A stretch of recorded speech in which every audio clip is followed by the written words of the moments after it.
கோளும் ஒன்றாய் காண அங்கு கற்பகம் என்னும் கடவுளின் மெய்யில்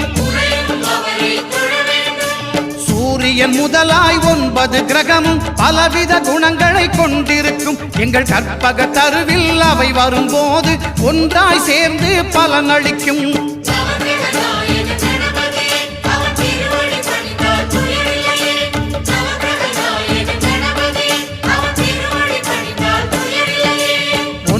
கோளும் ஒன்றாய் காண